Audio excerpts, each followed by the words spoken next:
Hello, my friends. My name is Grace, and I am an intern for Student Ministries here at Heights Church. I hope you have enjoyed digging deeper into the miracles of Jesus the past few months.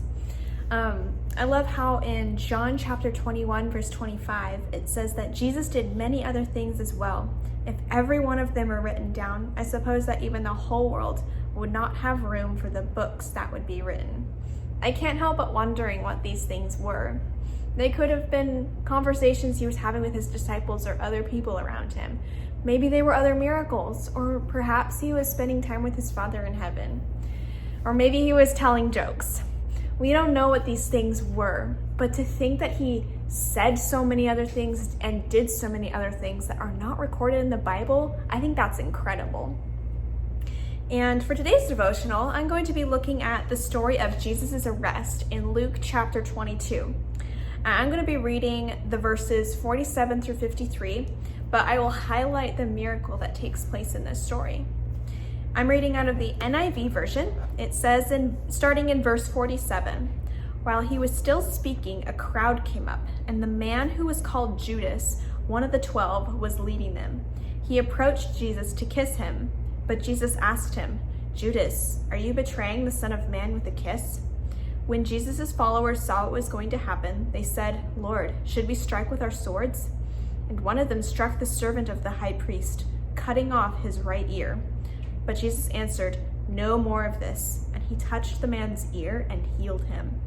Then Jesus said to the chief priests, the officers of the temple guard, and the elders who had come for him, "Am I leading a rebellion that you have come with swords and clubs? Every day I was with you in the temple courts, and you did not lay a hand on me. But this is your hour when darkness reigns."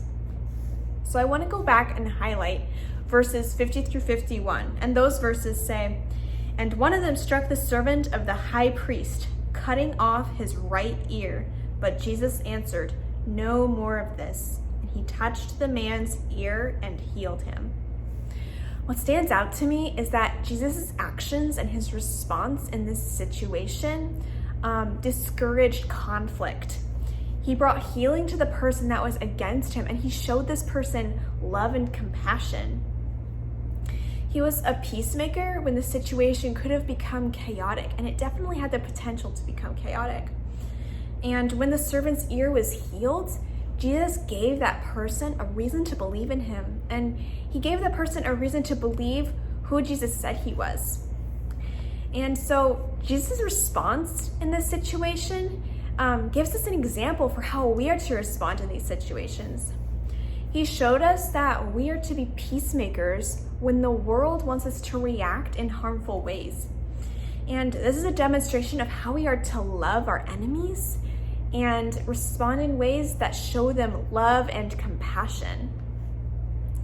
And I really want you to hear this, because Jesus doesn't miss an opportunity to minister to someone. It doesn't matter who the person is. He doesn't miss an opportunity to minister to someone because he loves everyone so much. And when we're in a situation that seems chaotic or has the potential to become chaotic, how are we going to respond? Are we going to respond in ways that feed the flames of chaos? Or are we going to respond in a way that promotes peace and honors God? Because we want to show the love and character of God. And if we respond in a way that feeds the chaos, then we are not honoring God with our actions and our responses. But it's when we're peacemakers in a situation, that's when we are honoring God and we are showing the love and the character of God. So as we go into this weekend, I want to challenge us to pause before we react. And within this pause, we can decide, am I going to respond in a way that feeds the chaos? Or am I going to respond in a way that will bring peace to the situation? So I challenge you guys to meditate on that and to put this into practice this weekend, because it's so important, okay? I just really want you guys to be able to bring peace to the people around you, because that is what God wants. He wants to show love and compassion to those around us. All right, I hope you guys have enjoyed this devotional. I hope God uses it to speak into your life, and I will see you next time. Have a blessed weekend, everyone.